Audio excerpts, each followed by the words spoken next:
Welcome to CBR news. ఏఎన్ఎంలను staff నర్సులుగా నియమించడం అన్యాయం. పార్వతీపురం మన్యం జిల్లా ప్రాథమిక ఆరోగ్య కేంద్రాల్లో పనిచేస్తున్న ఏఎన్ఎంలకు ట్రైనింగ్ ఇచ్చి స్టాఫ్ నర్సులుగా ఉద్యోగాలు కల్పించడం అన్యాయమంటూ స్టాఫ్ నర్సులు నిరసన. జీవో నెంబర్ 115ను తక్షణమే రద్దు చేయాలని డిమాండ్. భద్రగిరి ప్రభుత్వ హాస్పిటల్ ఎదుట నిరసన చేపట్టి స్టాఫ్ నర్సులు కురపం, గుమ్మ లక్ష్మీపురం, చిన్న మేరంగి సామాజిక ఆరోగ్య కేంద్రాలతో సైతం స్టాఫ్ నర్సులు నిరసన చేసి దాని ద్వారా మా regular contract staff nurse post అన్ని కూడా ఏ నెంబర్కి ఇవ్వడంలో ప్రభుత్వం మాకు అన్యాయం చేస్తుందని మేము ఇప్పుడు బాధతో ఉన్నామన్నమాట. కాబట్టి మా బాధను అర్థం చేసుకొని మా పోస్టుల్లో ఎవరైతే అర్హత ఉందో, ఏ స్టాఫ్ నర్సులు అయితే కష్టపడి సర్వీస్ని అందిస్తున్నారో వాళ్ళని మాత్రమే రెగ్యులర్ చేసి, ఏ నెంబర్లకు కూడా రెగ్యులరైజేషన్లు ఉన్నాయి కానీ వాళ్ళకి మా పోస్టుల్లో రెగ్యులర్ చేయకుండా వాళ్ళకి కూడా రెగ్యులరైజేషన్ చేసి వాళ్ళ ప్రమోషన్స్ హెచ్వి, సిహెచ్ ఆ విధంగా ఏఎన్ఎంస్ ప్రమోషన్లో వెళ్ళాలి కానీ వాళ్ళతో స్టాఫ్ నర్సుల పోస్టుల్లో వేయకూడదు. ఎందుకంటే ఇప్పుడు మా డిపార్ట్మెంటే కాదు, మన రాష్ట్రంలో చూస్తే ప్రతి డిపార్ట్మెంట్లో ఉన్నాయి. ఫర్ ఎగ్జాంపుల్ తీసుకుంటే ఇప్పుడు పోలీస్ డిపార్ట్మెంట్ ఉంది. పోలీస్ డిపార్ట్మెంట్లో ఒక హోమ్ గార్డ్ని తీసుకొచ్చి ఒక ఎస్ఐ ప్రమోషన్ ఇస్తాము, ఎస్ఐ క్యాడర్లో కూర్చోబెడతాము అంటే అది ఏ విధంగా సాధ్యమవుతుంది?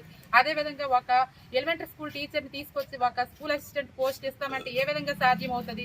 ఏ డిపార్ట్మెంట్కి లేని విధంగా మా ఒక్క మెడికల్ డిపార్ట్మెంట్లో మా స్టాఫ్ నర్సెస్ మాత్రమే ఎందుకు ఇలా వివక్షత చూపిస్తున్నారు? ఏఎన్ఎంలు తీసుకొచ్చి మమ్మల్ని స్టాఫ్ నర్సెస్ పోస్టులో ఎందుకు కూర్చోబెడుతున్నారు? అంటే ఇంతవరకు ఏఎన్ఎంలు కానీ ఆశా వర్కర్లు కానీ రోడ్లెక్కి వాళ్ళు ధర్నాలు చేశారనా? ఇంతవరకు ఏ స్టాఫ్ నర్సులు కోవిడ్ టైంలో కూడా మాకు జీతాలు లేని పరిస్థితుల్లో కూడా మేము ధర్నాలు చేయలేదే.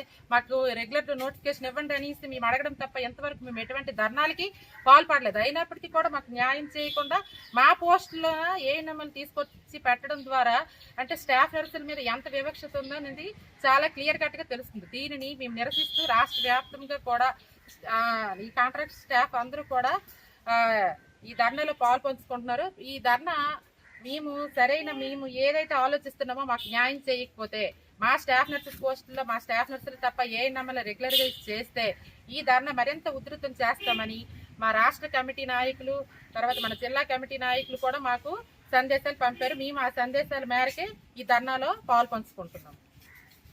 చాలా కాలంగా స్టాఫ్ నర్సులు, జిఎన్ఎంలు, బిఎస్సి నర్సింగ్ చేస్తున్న వాళ్ళు కాంట్రాక్ట్ బేసిస్లో వివిధ రకాల పిహెచ్సి, సిహెచ్సిల్లో కాంట్రాక్ట్ బేసిస్లో పనిచేస్తున్నారు.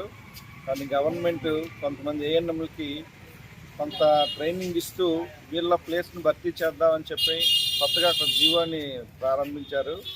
ఆ జీవో పరంగా వాళ్ళకి ట్రైనింగ్ ఇవ్వటం, ఈ జిఎన్ఎంలుగా అందుబాటులో ఉండటం మంచిదే. కానీ వీళ్ళు ఇంతకాలంగా చేస్తున్న వాళ్ళని తీసేసి వీళ్ళ ప్లేస్లో వాళ్ళని రిక్రూట్ చేయటం అనేది అంత మంచి పద్ధతి కాదని డాక్టర్గా మేము భావిస్తున్నాం. అందుకోసం వీళ్ళని ఇలా కంటిన్యూ చేస్తూ వీళ్ళకి అదనంగా హాస్పిటల్ బలంగా చేకూర్చడానికి వాళ్ళని అదనంగా రిక్రూట్ చేయాలి. కానీ వీళ్ళు ఎవరిని విధుల్లోంచి చేయడం కానీ లేకపోతే వీళ్ళనే పర్మనెంట్గా ఆ పోస్టులో రిక్రూట్ చేయడానికి ఏదైనా జీవో కానీ లేకపోతే అనుమతి కానీ ఇస్తే బాగుంటుందని డాక్టర్గా మేమందరం భావిస్తున్నాం.